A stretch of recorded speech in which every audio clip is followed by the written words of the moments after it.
Hello, my name's Ramon, and I did this piece of video recording so I could deliver my message to you directly.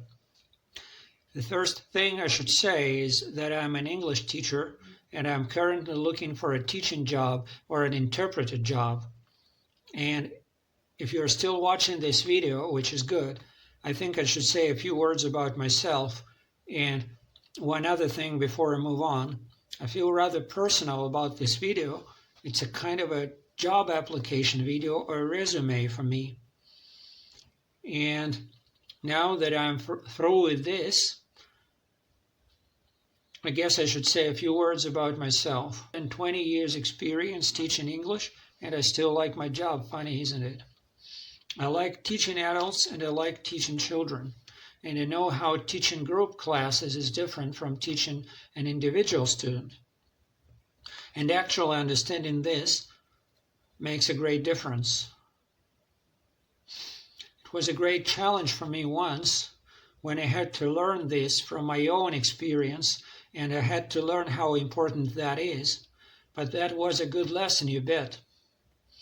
For me, teaching means sharing. It's always emotional and never bland. A really good teacher, which I am still learning to be, may be compared to a pilot leading the students through an uncharted territory of the knowledge and skill that is yet to be acquired. Yeah, I'm still learning from my students, and I'm still learning the language. The English language is vast. It is a notion of nouns and verbs, of names and actions. There are great poems and profound prose. There is American English, British English, Australian English. Yeah, English is an ocean. Its powerful and ample waves coming from the past overwhelm its student in the present and draw the learner into its ever-developing future, with its computer talk and slang and thousands of new words that will be born someday. For a professional student of a language, and a teacher is by all means the one, the bar is always high. And it is the teacher's duty and responsibility to bring the student to the point where he or she will get to see the perspective. Beginning from the simplest words and phrases, we climb the hill after the hill, learning to express our needs, thoughts, emotions, and ideas. On a regular basis, we widen our knowledge of grammar and vocabulary to approach the fluency of speech, the freedom of expression. There is no limit in this quest of the language, and different students will come their own way and make their own progress. But it's the teacher's responsibility to show them the perspective, to keep them interested, and to guide through the particulars. Well, this sums up my take on the teaching approaches and on the teaching job as I see it. As you might have seen already, I love languages. And besides learning and teaching English, I'm a poet in my native language, and poetry is another thing I love. Part 2 of my video resume. So in the second part of my video resume, I will do some actual teaching so you could see for yourself if you would like to have me as a teacher in your school or if you would like to hire me as your interpreter. And I will begin with 3 short poems by Robert Browning, Lord Tennyson, and Robert Louis Stevenson. For this class, I might ask my students to do some pre-reading on the biography and art of the poets. The students can make some short reports on the life and poetry of Robert Browning, Lord Tennyson, and Robert Stevenson. In class, we shall read the poems first, but before the students get to reading the poems themselves, we might listen to some professional records if available, but here I will read the poems myself. And the first one is Flower in the Granite Wall.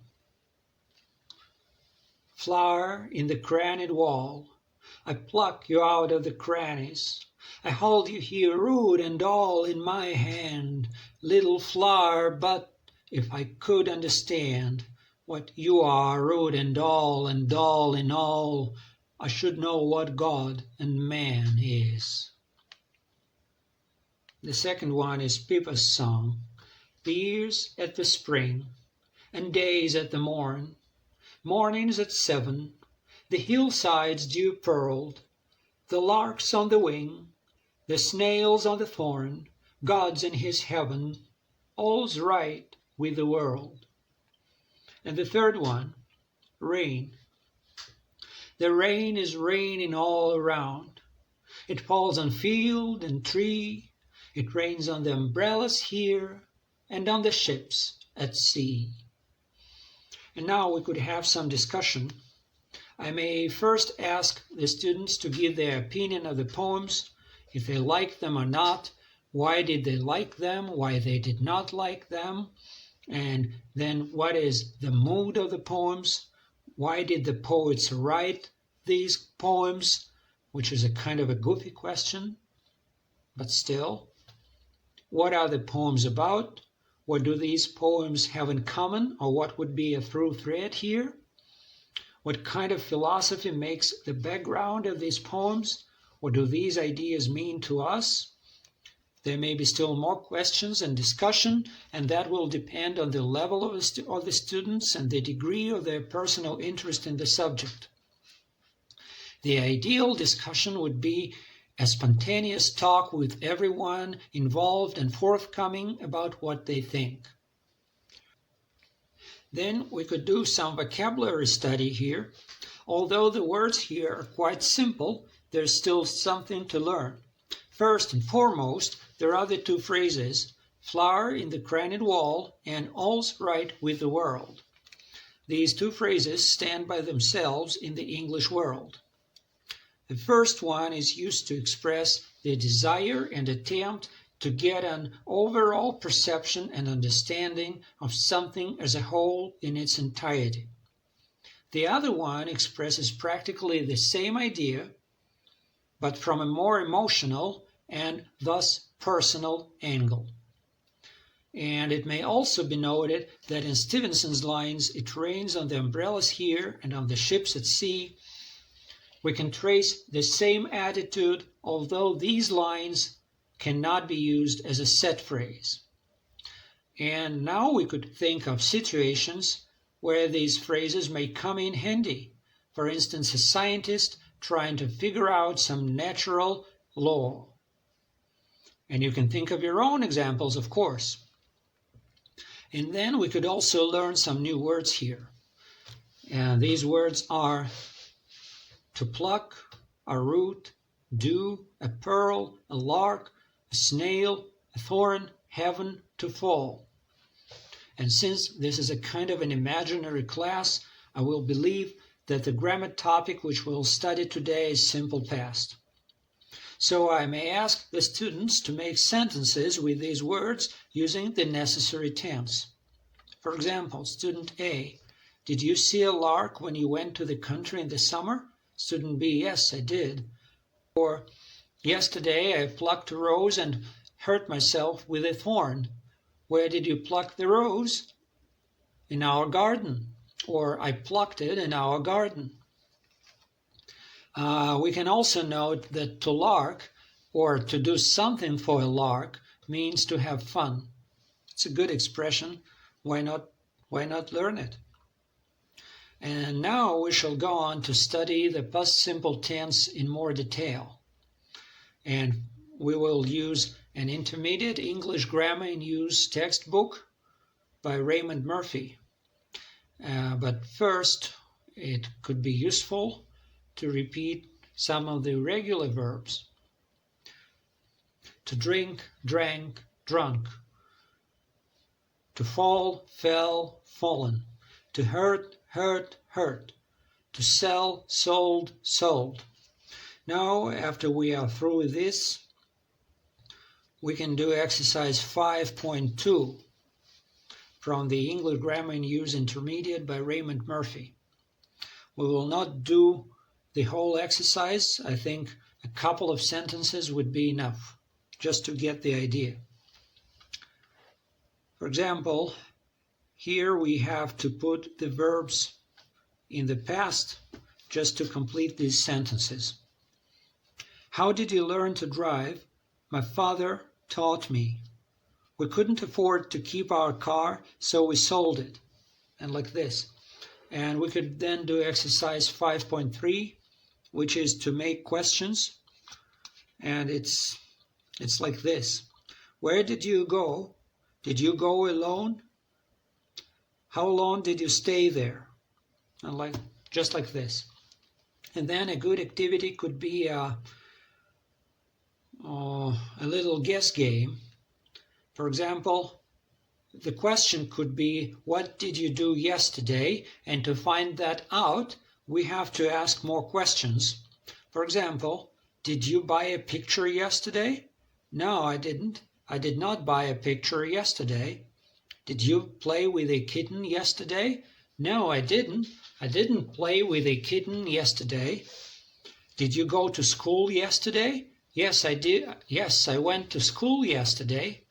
Well, there could be other questions like where did you go last weekend, or who did you see yesterday? Well, any kind of question.